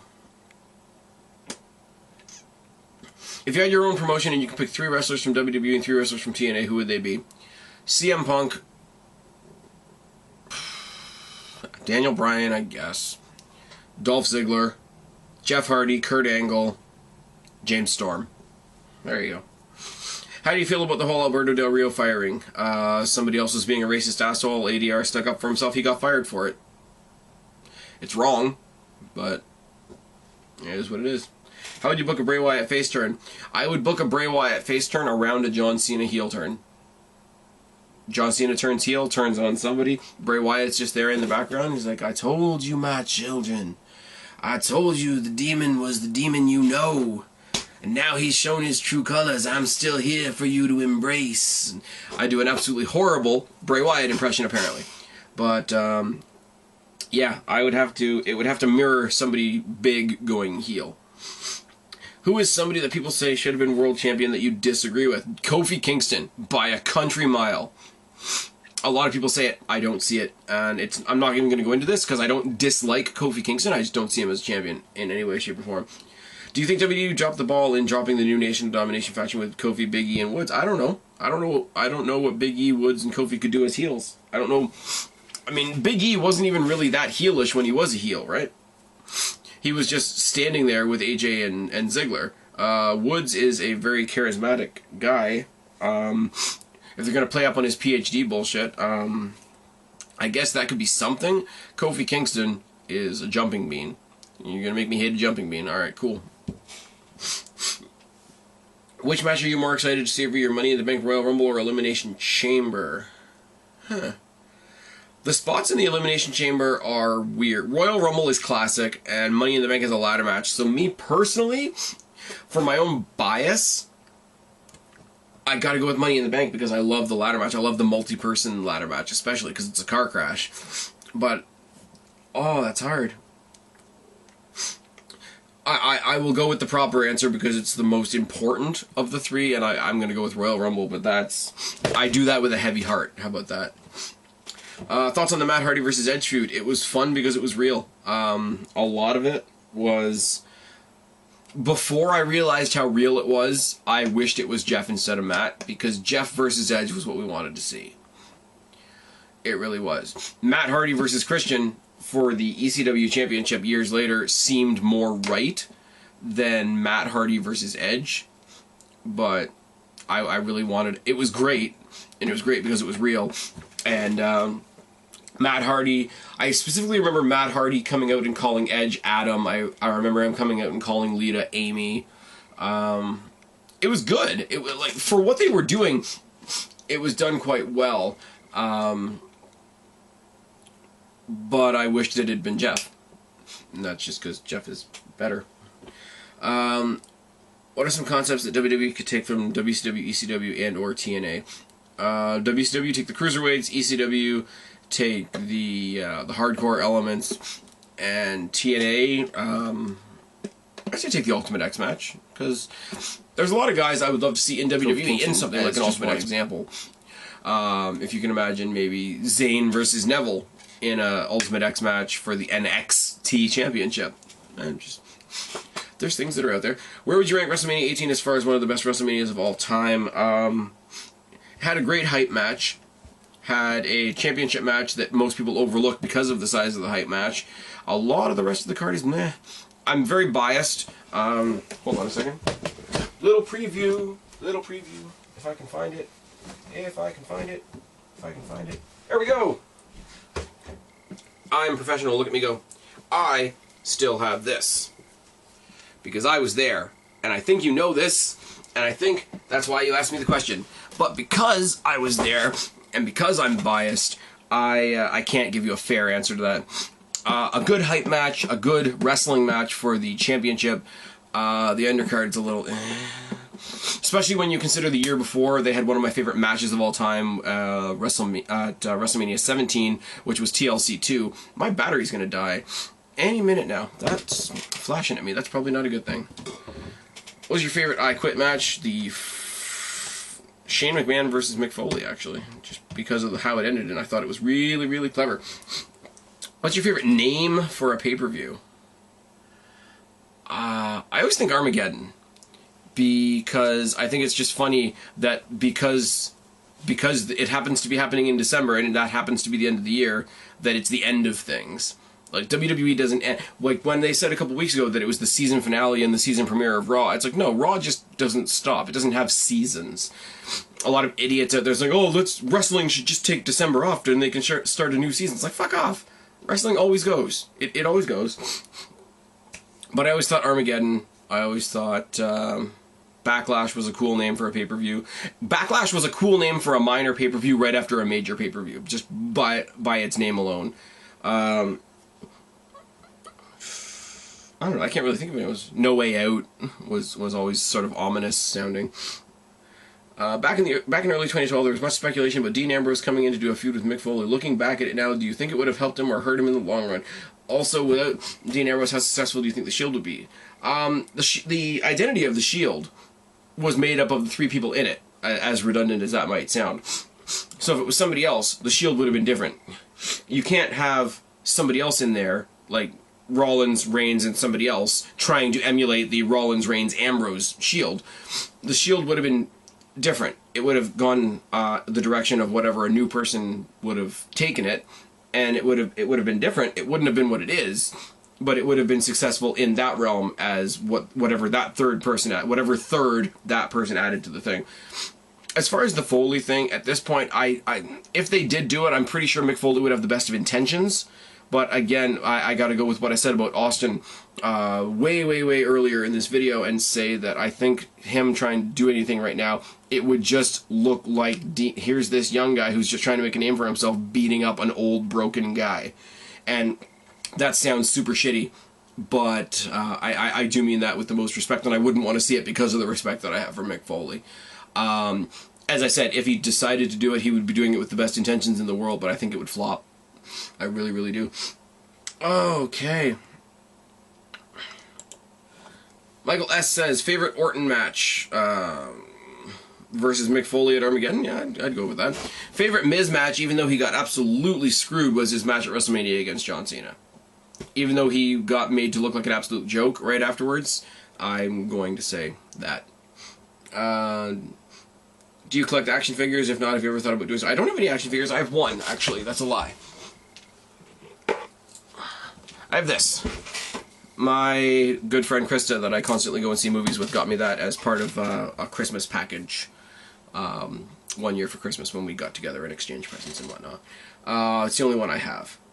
Who would you think will return first? CM Punk, Drew McIntyre, Evan Bourne, or Alberto Del Rio? WWE won't bring back McIntyre, Bourne, or Del Rio at this point. If they can get CM Punk back, I'm sure they will. I don't think he wants to come back, though. What are your favorite hardcore matches that you would recommend to watch on the WWE Network? If you want to watch hardcore matches, either watch TLC 2 at WrestleMania 17 or Foley versus Edge at WrestleMania. I want to say it's one of the early 20s. Like 20 to 25, somewhere in guys, I'm horrible with years. What year did this happen? I'm horrible with shit like that. What are your favorite movies of all time? I think I answered that already. Have you ever met anybody famous, like a WWE superstar, celebrity, etc.? I've met Jeff Hardy. I've met Kurt Angle. I have a picture with Kurt. Those of you that have me on Facebook have seen I've a picture in the TNA ring with Kurt Angle. I've met a couple other TNA guys. Nothing major. Is it just me, or as late has Roman Reigns been pushed to the moon and back, and his moveset is so damn overused and he's green and comes off as repetitive to me? Everybody has their 5 moves. As much as we use it against John Cena, everybody has the 5 moves of doom. Everybody. From CM Punk to Daniel Bryan to Cesaro to Dean Ambrose to Seth Rollins to anybody that you want to believe doesn't have that, they do. Everybody does. They're called signature maneuvers. It's called signature offense. Roman Reigns is going to be pushed, like I've said earlier in the video. He's the right look. He's the right shape. He's a big guy. He's related to The Rock. I'm sure they can play off that at any time. He's related to the Usos. They could go create a Samoan faction at some point. There's a million things you can do with Roman Reigns, so of course they're going to keep him in the spotlight. Michael S. says, it would be awesome to see your t-shirts and WWE products. Thanks, man. A huge fan of your videos. Keep up the great work. Matt Jericho says, show off some of your merch if you want. Ha ha ha. Matt Jericho also says, Spaz, can you show me some of your movie collection, please? I have a huge collection of horror, action, sci-fi, regular action, comedy, drama, wrestling, you name it, and you should show off your collection too. I'm about to do that. The last couple of minutes of this video is going to be most of my movie collection and most of my merch collection. But other than that, because my battery is about to die, I will say, if you want your questions for the October Q&A, if you want your questions included in the October Q&A, put it down in the box below. Share this video around. It's great to see the familiar faces always contributing to this series, but I want new voices as well. If you like this, if you are participating in this, please share it around, make the audience bigger. More participation means I can waffle on for longer and longer and longer, and you know you want that to happen, especially as we head towards January and the road to WrestleMania. But all of that being said, I've been Spaz. I'm out of breath. It's stupid o'clock in the morning now. It's not ridiculous o'clock in the morning. It's a full hour after that. Can't even remember my catchphrases. I can speak, I swear. Subscribe up there, talk down there, start a conversation. Keep all these conversations. Give me questions for October. Don't be a stranger. I'll talk to each and every last one of you later. But for right now, I'm tagging out. Bye, guys.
Like me